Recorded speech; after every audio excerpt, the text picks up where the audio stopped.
Speaking of the Eastern Cape, let's have a look at what are the issues plaguing that province's and municipal governance. East London's central business district in the Buffalo City Metro is one of the towns with a great economic and business development potential.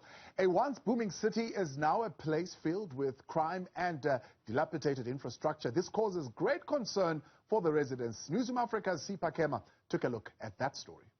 Once thriving with economic activity and growth, the East London Central Business District is now home to crime and informal liquor stores. The main road, Oxford Street, has become a place for shady dealings. As a result, local businesses are now suffering. Street hawkers, such as Notsawe Kosiki, are most affected.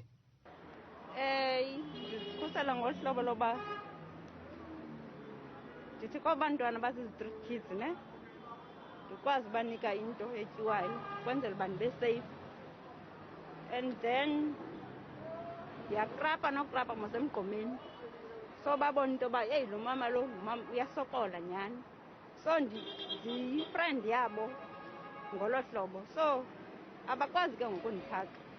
Quigney and Southernwood were once known as the affluent areas surrounding the Central Business District in East London under the Buffalo City Metro. Now, these two areas are notoriously known as some of the dangerous neighborhoods in East London. Dilapidated infrastructure with drugs and criminal activities. These two suburbs are now populated with students who don't feel safe. 40 university student Philip Machanic's mutilated body was found in a suitcase on the streets of Quigney.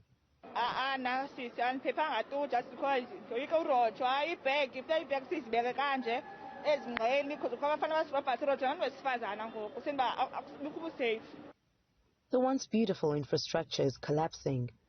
The walkways and streets are filled with street hawkers. They have no proper area designated to them.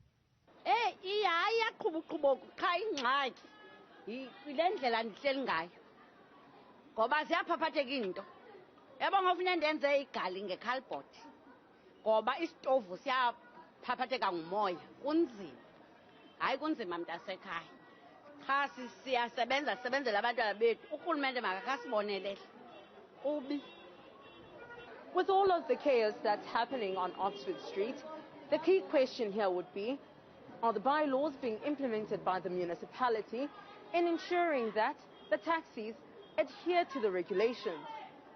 There is an element of truth to the notion that big commercial businesses are moving out of city centers, and we think Buffalo City is not an exception. We also think that that is necessarily due to our investment strategies that are working in as far as expanding the city growth and the economy growing beyond just the CBD area. But at the same time, our leadership has taken a conscious decision to invest in the city. And as a result, in this East London CBD alone, we are one of the biggest tenants, acquiring more buildings to ensure that we bring about investor confidence. We are, of course, working to implement our bylaws. We note the transgressions that are taking place. We know that people have to eke a living, but week in, week out, we are conducting operation, going through most businesses' licenses to check if whether or not they are operating in terms of their condition.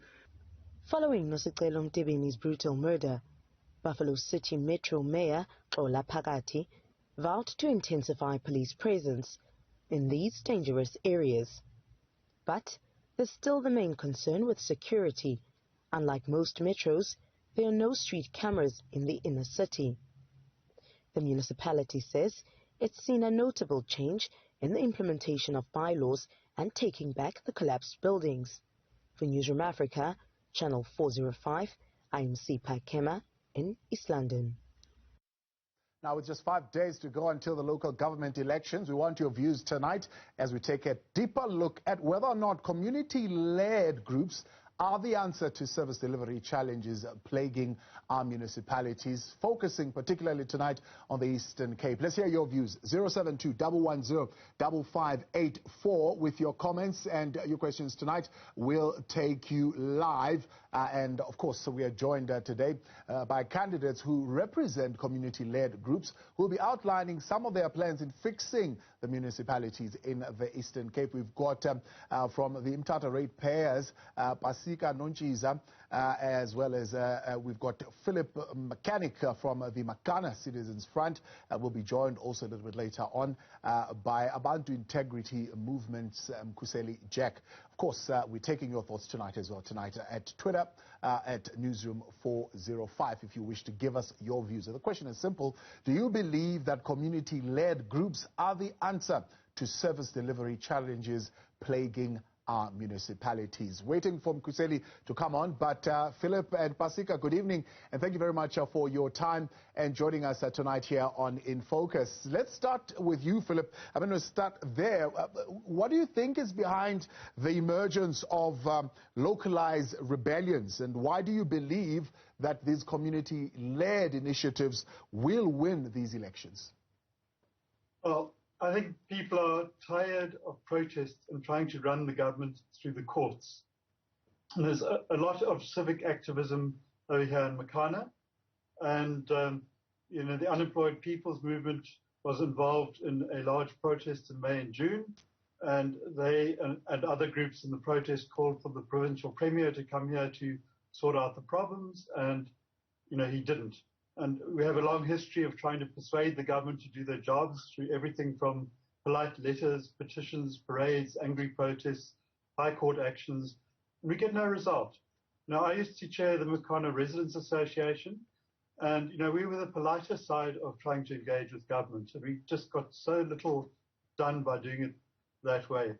And, so we've maybe taken a slightly different approach here. We haven't actually launched a civic association-based political movement as the civic associations. We've created a wholly new organization.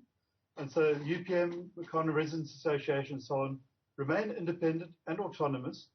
So if we go wrong, they can still call us to account. So we haven't tried to capture them. And I think that's a really important distinction from many of the other movements. So, we'll go into council with the backing of members of those organizations, but not officially linked to them. So if we go wrong, they're still out there, they're still able to call us to account. But more important still, we retain those links. So if we run into a hard technical problem in council or an issue where we don't understand exactly how the community would respond, we'll still go back to the community. So we've not separated ourselves from the community. We've just created a bit of a divide so that the community organizations will still have that independent capacity to criticize us if we go wrong. So we'll come back and now outline a little bit more how those community partnerships will work, or civil society partnerships will work, and the kind of knowledge you will get from there. But also, how do you enforce discipline while you still maintain the independence of the councillors who would have been voted in via your platform? Pasika, but let's bring you in here and ask you that very same question. What is the reason for the emergence of localized rebellions, and do you think civil front movements contesting elections are the answer to service delivery instead of political formations? Thank you, Thabo, and a very good evening to the entire Newzroom Afrika country.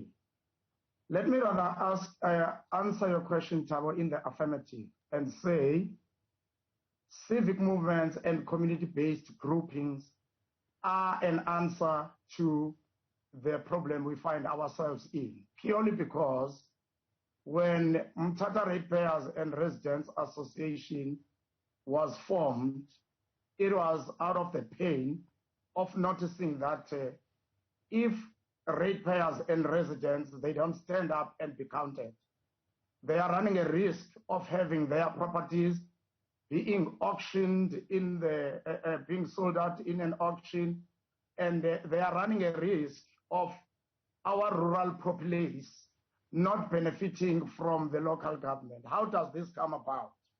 You will all know that the Municipal Property Rates Act of 2006 states succinctly that every 5 years, a municipality must conduct a valuation process so that that valuation process could determine how rates are going to be levied. Unfortunately, in the King Sabata Dalingebo municipal jurisdiction, we find ourselves in a situation where rates have become another installment. High electricity bill have become another installment. Lack of service delivery in as far as the street lights, in as far as rural development, and most importantly, the most basic thing here, Tabo, whereby the city or the council, the municipality will be without a fire engine for days ending. So which therefore means that the properties we have, they are at the risk of burning to ashes due to inefficiency, due to maladministration, and most importantly, due to corruption in the municipal council. So when Mthatha Ratepayers and Residents Association was conceptualized, it was for sake of saying, look, rights, they come with responsibilities. And as ratepayers and residents, we do fulfill our responsibilities of paying levies. But now the high amounts of rates which we pay, they are not commensurate with the level of service delivery, and which we felt that there is just no way that we can rely on anybody except on what we are presenting to the ratepayers and residents to say, we have got solutions to your problems. And those solutions, they emanate out of the fact that they are not new. It's something you know, and it's something which has been happening. But the problem is that the men and the women on top, they do not know what the role and the responsibility of local government should be. All right. Tabo? Community organizing as well as developmental initiatives. We'll come to that. We'll find out a little bit more how the Mthatha Ratepayers and Residents Association is, for example, dealing with the issue of water. I know you have taken the Tambo municipality to court after earlier in January, the community there spent 4 days without water, and why you believe that a private company takeover of the running of water is what needs to happen. But also we'll hear from MCF and how they are bringing a different new kind of social contract and what that actually means in practice. We'll hear from AIM as well tonight as Mkhuseli Jack is coming on the line. But let's hear your views tonight. 072-110-5584. Civic Front contesting elections instead of traditional political parties. Do you think this will improve service delivery? You're live with us tonight on In Focus, Newzroom Afrika, channel 405, as we count down to the local government elections. Just below, 5 days, or at least 4 days to go until the 1st of November. That is when we're going to see a largest contingent of independent candidates vying for posts, as well as more and more community-based organizations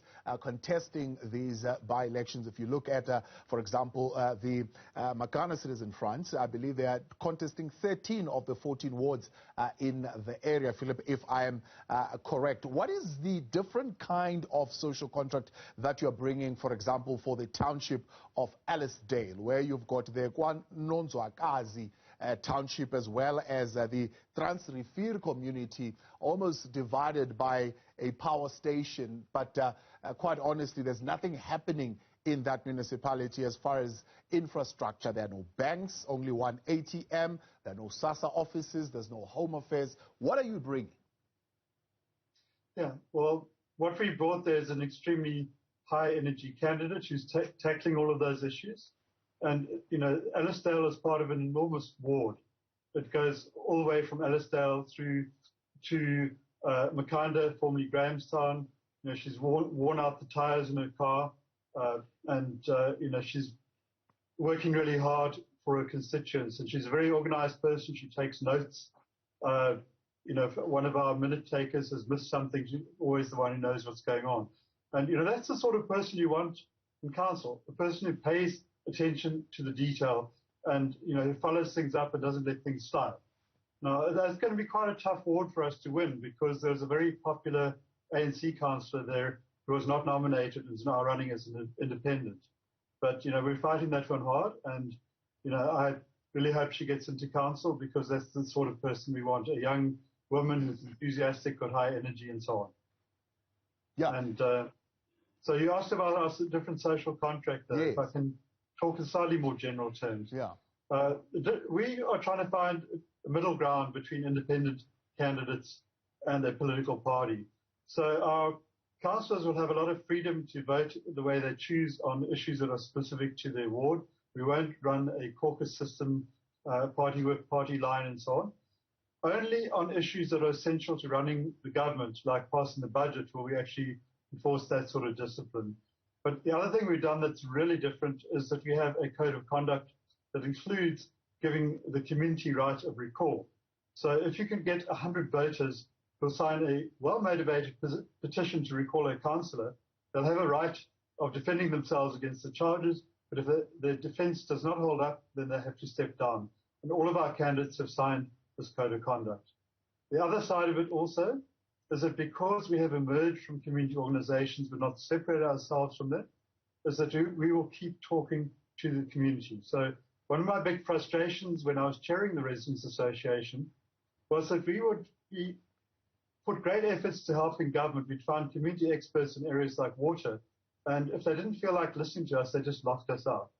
Whereas if we're in council, we will use all the expertise in the community to tackle these problems. And if you're interested, I can go into the water thing in more detail. What is the process of isolating better quality ward councillors that you have undertaken in ensuring that, not only as an after effect when they are not performing, then you vote them out with just 100 votes, but actually you put the right kind of people in from the get-go? Sure.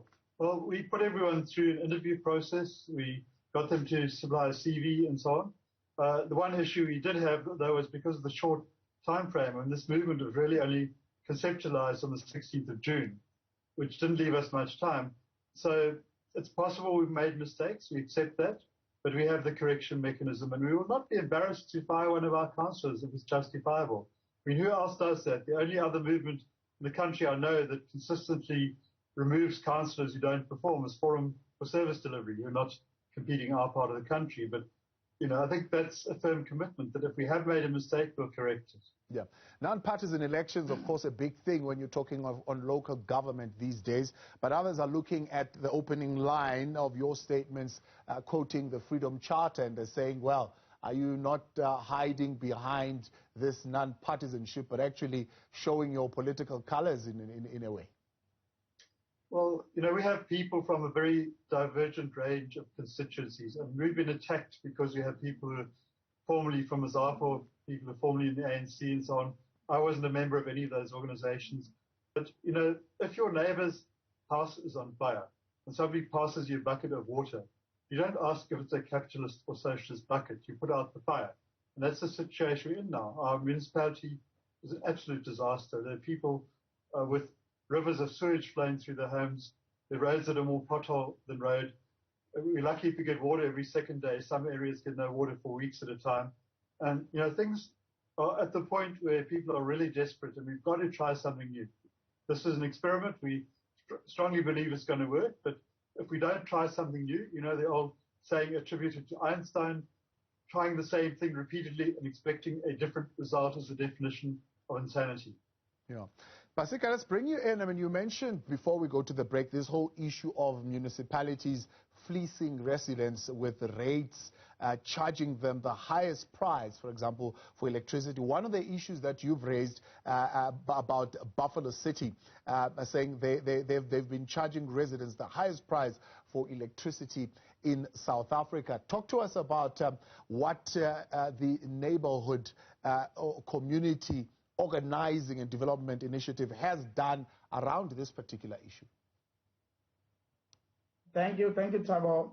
Just to go back a bit, even before we contested elections, we were running community workshops just to capacitate communities across the board about the key legislations which constitute local government, starting from your Structures Act, Systems Act, and most critically, the Municipal Property Rates Act and the Municipal Systems Act. This was so that, dear listeners, people could know that they've got their power in themselves. And that power, when it is translated into local government, it requires a situation whereby you are in a position to oversight. When you oversight, you have been elected by people, and you must not be influenced by a party position. You must be influenced by the needs of your people. And in this regard, the social contract we are presenting to our people was to say, look, you must take your governance to yourselves. And once you become your own liberators and you become your own governors, it therefore means that there is health, there is prosperity, and there will be a better delivery of services. But coming to the critical aspect of water here, Tabo, which you touched on, it shall be recalled by all and sundry that prior to 2000, the King Sabata Dalindyebo Municipal Council was a water service provider, and then the district, or Tambo District Municipality, was a water service authority. But because in 2000, the King Sabata Dalindyebo Municipality was taken over by a party none other than the ruling party, they made all sorts of shenanigans to ensure that that power has been stripped from the municipal council to the district municipality. That is one of our focus areas, to say we are going to ensure that KST people, if you give us authority and your confidence, we are going to ensure that that power is returned to the King Sabata Dalindyebo Municipality, purely because we subscribe to the dictum that water is life, sanitation is dignity. And people in this jurisdiction, as you correctly alluded to, Tabo, earlier on, it is not unusual to go for a week here without water. It is not unusual here to have sewage. We are in a situation where sewage is spilling all over the streets. As I am talking, you will see the pictures. We had an untenable situation where there was sewage spilling, and it has become a daily occurrence in the King Sabata Dalindyebo Municipal Council. So Mra is saying, the people you put in, they do not have an inkling, a faintest idea of what municipal governance is all about. They are only going there for sheltered employment. They are only going there in order to ensure that they go to fulfill the wishes of their bosses. Yeah. The KST Municipal Council, as we speak, has become a gaming zone of tenderpreneurs.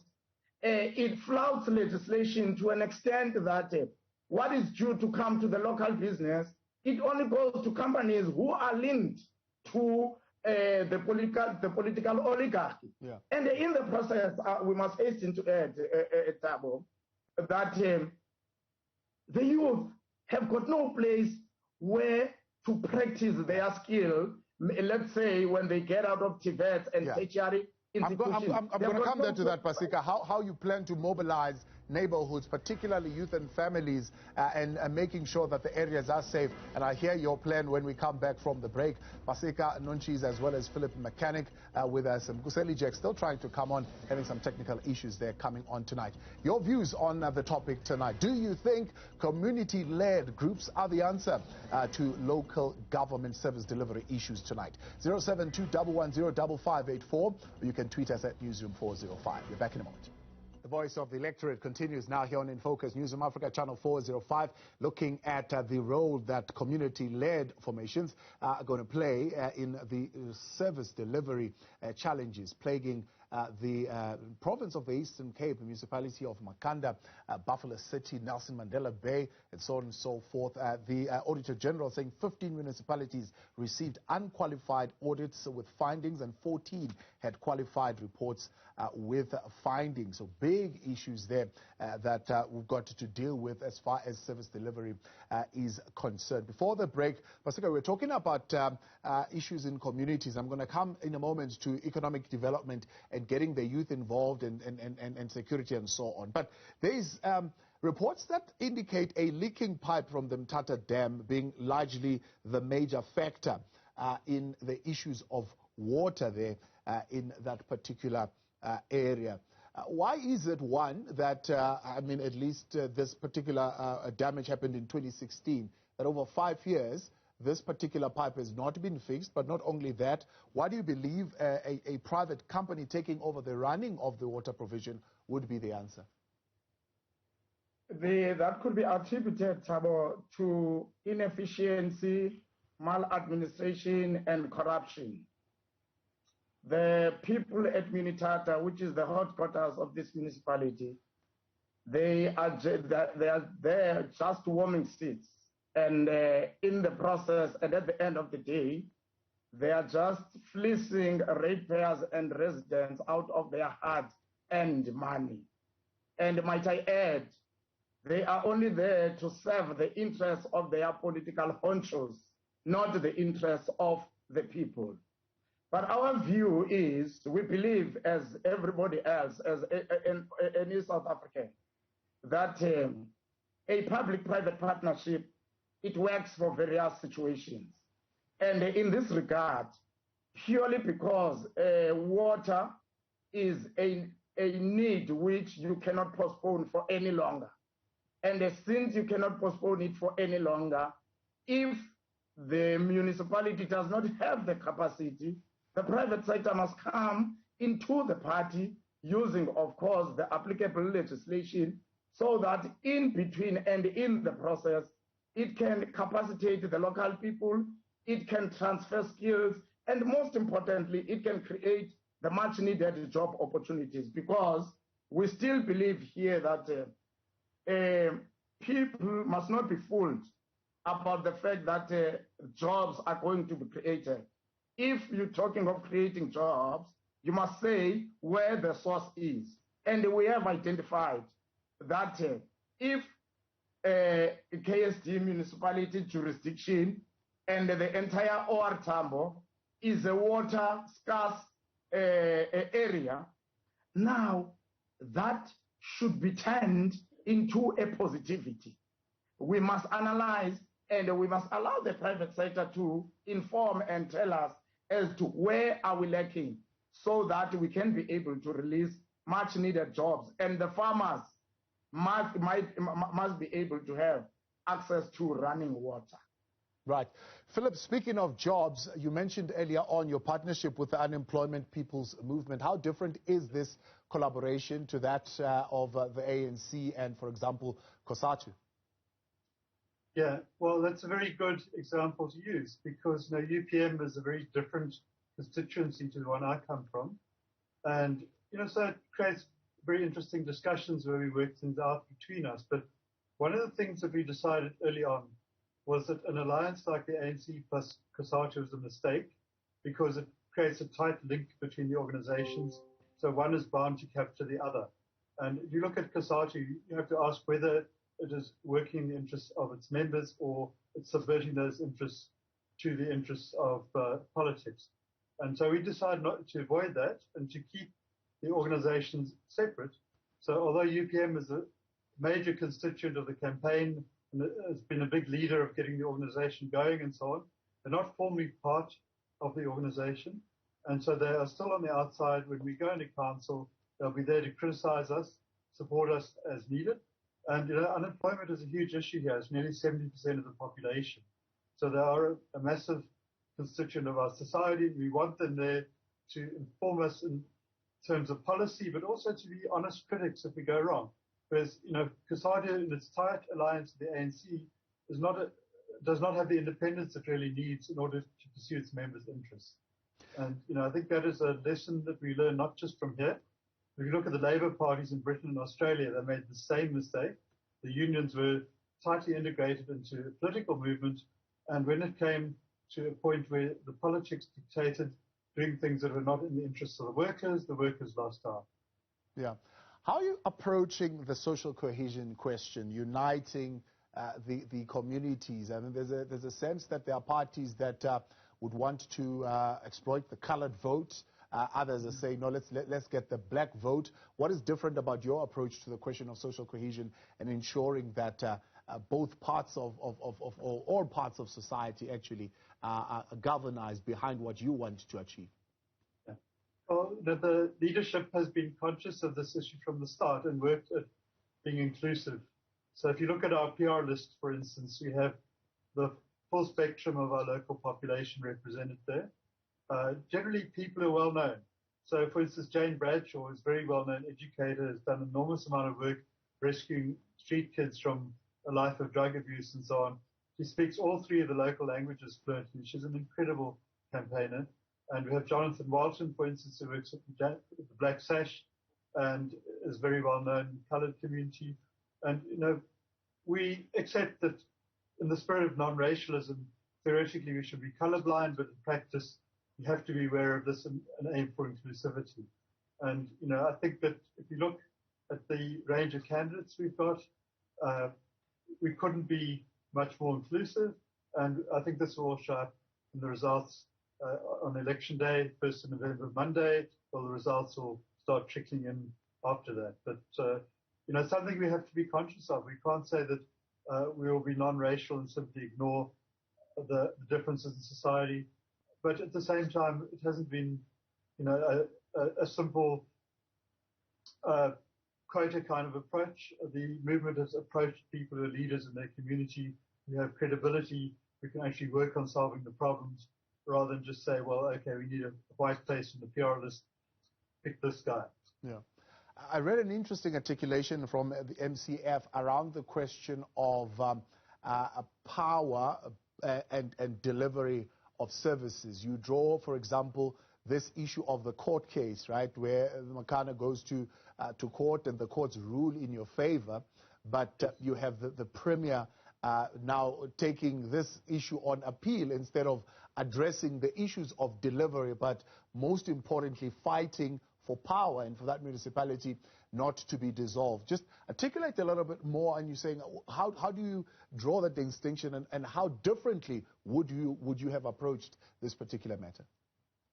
Well, this actually started from a petition a few years ago, 22,000 signatures, calling for council to be dissolved and put out administration. And we're a small city, 22,000 signatures, about 90% of the number of people who voted in the last municipal election. And the government dismissed this as unrepresentative. And in fact, they didn't even acknowledge the petition. The only thing that happened in practical terms is they brought in a new mayor. And, so that pointed to the government not taking the citizens seriously when they had complained. Petition is a very polite way of complaining. You give the government a pile of paper. And, you aren't burning tires in the street. You aren't threatening people, shutting down the businesses. And, the kinds of angry protests that we see so often are a consequence of a government that does not listen to ordinary people.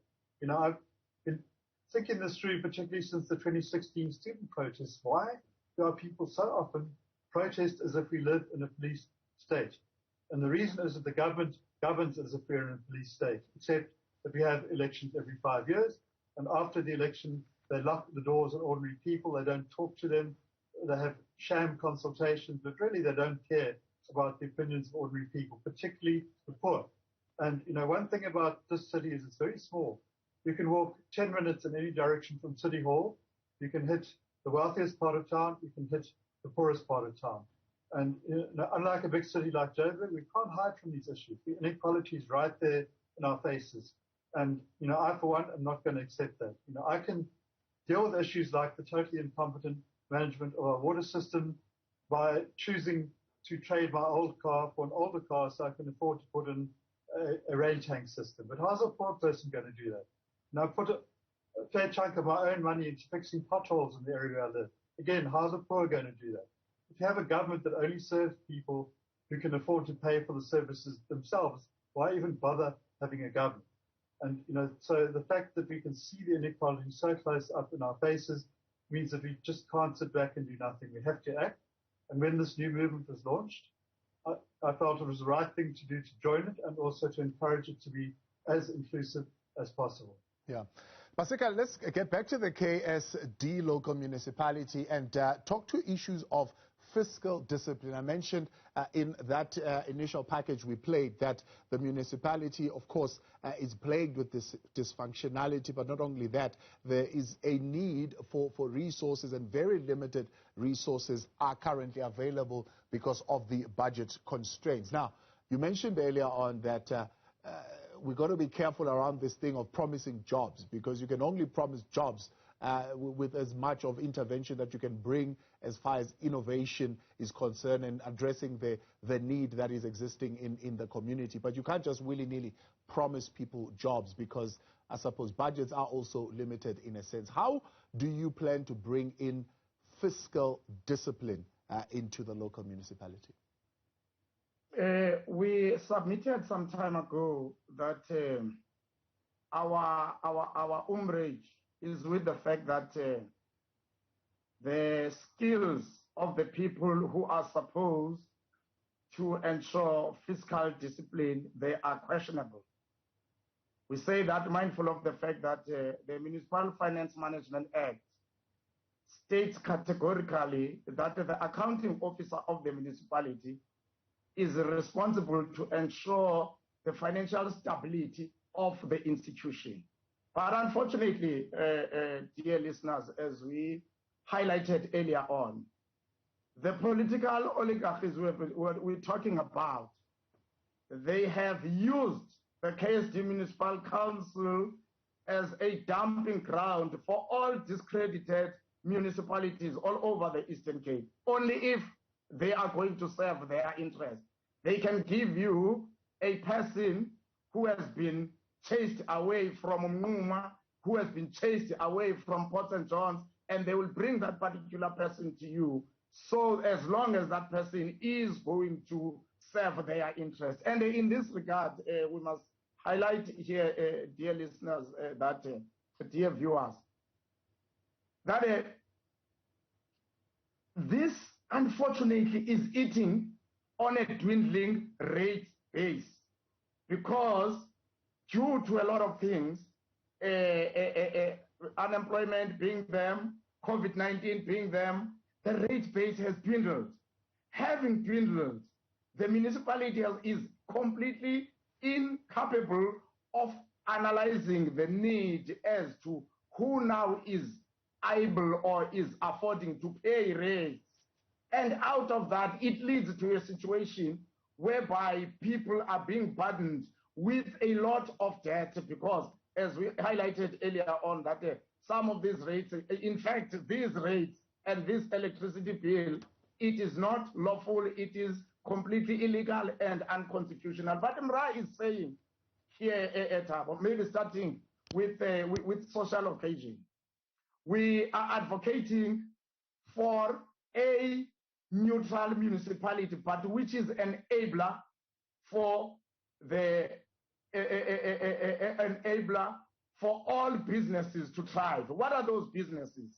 Let us start here with many. Okay, let me mention that our economy is mainly driven by service economy.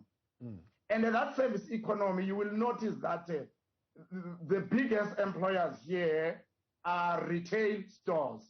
Now, those retail stores, if the city is clean, if the electricity is legal and affordable and is reliable, they are not averse to ensure that they open their stores so that a person from my village, Ekogolweni, can be able to supply vegetables.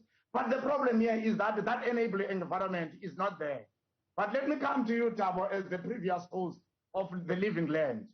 We are blessed here with swathes of land. And those swathes of land, they lie unutilized. Fortunately, the traditional leaders, they have come into the party. They are willing to work with the municipality, but the municipality does not have a plan. Yeah. And as a result, in order to stave off unemployment, Mthatha Ratepayers and Residents Association, over the previous 5 years, Tabo, we have studied and learned from a program which is adjacent to us. It's called the Master Rural Development Program. All right, hold on.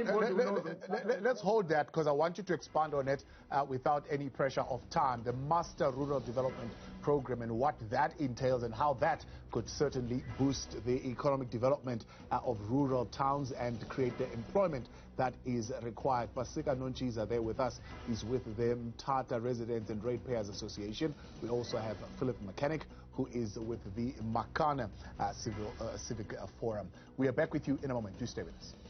Welcome back with us tonight on In Focus. We've been asking the question, do you believe community-led groups as opposed to traditional political parties are the answer to the service delivery challenges faced by local government municipalities? This is out of the 257 or so local municipalities, only a handful has actually got clean audits. A large number of them actually on the verge of collapse right now because of maladministration, not following procurement processes, not even reporting in some instances on some key issues that have got to do with the handling of finances. We find out tonight what the community-led initiatives are actually proposing as a way of getting out of this disaster. Before the break, Pasika Nontshiza elaborating a little bit more on the Master Rural Development Plan as a way of economic development, creating the necessary job. What have you learned in that particular program? The program is run by a non-profit, your NPC, as you would call it, Thabo.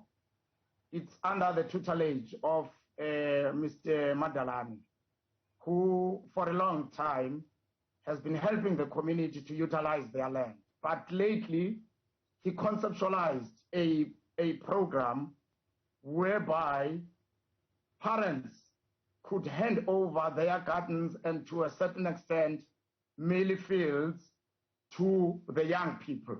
Now, the young people out of that, they are able to generate an income which is derived from the fact that whilst they are waiting for the cash crop to germinate and to prosper, the Master Rural Development goes out there and seeks market for that crop. And that money goes back to the community. But most importantly is that not only does it give them, get money into their pockets, it is able to take youth away from substance abuse. It is able now to foster social cohesion. And also, it is able to restore dignity to the young people, such that to them, going to the old post office to chew for the grant, it's no longer fashionable. But what the Master Rural Development Program has been able to do is to make agriculture fashionable. And out of that, there is now that interlink of the fact that through land, we can survive.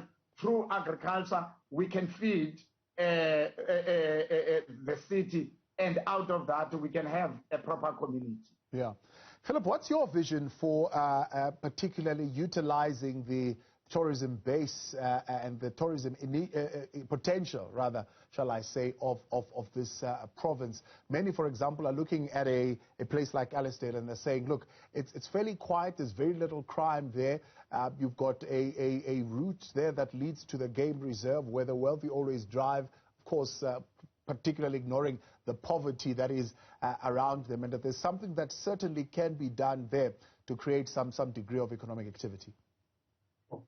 Well, we all know about the National Arts Festival, which has been, a bit troubled, obviously, by the COVID situation. But it's not the only cultural resource here. We have fantastic choirs, we have very lively hip-hop music, lots of traditional art, and so on, and fantastic scenery. And, the big enabler of all of this will be to stop the bad news stories, the water outages, et cetera, et cetera. And, it's a wonderful place to visit, and people are so hospitable. We have fantastic traditional manners in this place. And, everyone who visits here is extremely happy other than, the service delivery issues, the piles of trash, the water that doesn't work, the sewage leaks. If we fix those problems, this place will really take off. This will be the crown jewel of the Eastern Cape, if not of all of South Africa. Now, if we got any time, I could explain to you one thing about the water thing. Yes. About why having good people in council really makes a difference. So let's talk about that. I mean, in as far as the water situation is concerned, do you anticipate that you would need to do an overwhelming major structural change in as far as management, people who are there, do a skills audit, fire certain people? I mean, you know how difficult it is to fire people in public service to start with. How do you plan to tackle this issue? Well, one of the big problems in Makhanda, former Grahamstown, is that we have two sources of water. We have local dams, and we also get water from the Orange Fish system. Now, the problem is whenever we have a drought situation, the local dams start looking a bit dry. A lot of money is thrown at the other water plant that handles the national source of water. And then when the rains come, that project quietly fails. And this has happened several times over the last 10 years or so.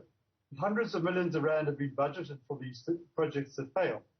And this thing finally ran into the ground in 2019 when the local dams not only ran dry but stayed dry because of an extended drought. And suddenly the fact that the government was incapable of implementing this upgrade of the other water plant was exposed. And so what we need to do is to focus on just that one issue to see what is going on there. Now, that is not being implemented by the municipality. It's being implemented by Amatola Water. And this whole model of implementation agencies is supposed to take these hard technical projects away from the municipality, put in the place for the experts. But something has gone very wrong there. There's just one thing we can investigate. We can go to Amatola Water. We can go through all these previous contracts. We've got our own water engineer who's a retired person who's worked on much bigger water projects than this. And we can do an audit ourselves based on our own resources of what exactly has gone wrong with these projects. And that would be our starting point, is that we would call for expertise from the community to help us work on these things. We have a lot of really expert people here. And, so this notion that the government can throw lots of money at a problem and then fail silently is a real problem, because, hundreds of millions of rand could have gone a long way to not only getting that part of the water system right, but fixing a lot of the other problems like water leaks. And, the government's always claiming there's no money. There's no money to do things people want, but there's plenty of money to steal and to spend on things people don't want. So, our starting point is to get people into council to actually read council minutes, who are open to using experts in the community. And, that's one of the reasons I decided to move out of being in the Residents Association to running for council. Yeah. We put together a really high-powered panel of water experts. We tried to bring them to the municipal water treatment plants, and we got locked out. The municipal manager told us this couldn't be allowed because oversight was the job of the council. And, council's obviously not doing its job right if things are going so badly wrong. Yeah. But just getting a council that is functional, that reads all the documents and follows up on these issues. I mean, for 10 years, we've been going through this situation of money being thrown at a problem, the project's being silently allowed to fail, and then eventually 2019, we got to the point where Rhodes University almost sent its students home, and this was a year before COVID.